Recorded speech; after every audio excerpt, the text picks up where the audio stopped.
நமக்கு வர வேண்டிய ஆசீர்வாதங்கள் நன்மைகள் எல்லாமே ஃபஸ்ட்டு ஸ்பிரிச்சுவல் வேர்ல்டுக்கு தான் வரும். செகண்டு தான் நமக்கு வரும். ராஜாவாக தேர்ந்தெடுக்கப்பட்ட சவுலுக்குன்னு நான்வெஜ்ஜில் ஸ்பெஷலாக முன்னந்தொடை பீஸை வச்ச சாமுவேல் ஐயா ஜனங்கள் விருந்துக்கு அழைச்ச நாளில் இருந்து இது வரைக்கும் உனக்காகவே ஸ்பெஷலாக காத்துட்ருக்குன்னு சொல்கிறாரு. விருந்துக்கு 4 நாளைக்கு முன்னாடி கூப்பிட்டுருந்தா அப்போவே அதை சமைச்சு எடுத்து வச்சுட்டாங்கன்னு அர்த்தமா? இல்லை, 4 நாளைக்கு முன்னாடியே ஆவிக்குரிய வேர்ல்டில் சவுலுக்குன்னு ஸ்பெஷலாக தேவன் எடுத்து வச்சதை தரிசனமாக பார்த்து தான் சாமுவேல் சொல்கிறாரு. அதே போல் என் அப்பா செய்ய சொல்கிற அற்புதங்களா எதெல்லாம் நான் பார்க்குறேனோ அதையே தான் நான் செய்வேன்னு ஏசப்பா சொல்கிறாரு.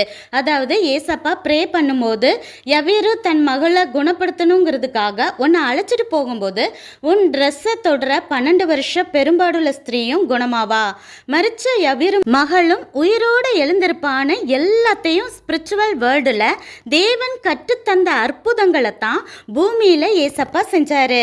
அப்படி தேவன் தருகிற நன்மைகளை ஸ்பிரிச்சுவல் வேர்ல்டில் இருந்து நமக்கு கிடைக்காதபடி சில வல்லமைகள் போராடும். ஆனால் நாம் எந்த அளவுக்கு தேவனுக்கு கீழ்ப்படிஞ்சு உத்தமமாக வாழ்கிறோமோ அதை பொறுத்து தேவன் எழுதின டேட்டில் நமக்கான நன்மைகள் நம்மளை வந்தே அடையுங்கிற சத்தியத்தை புரிந்து கொள்வோம். ஆசீர்வாதங்களை பெற்றுக்கொள்வோம்.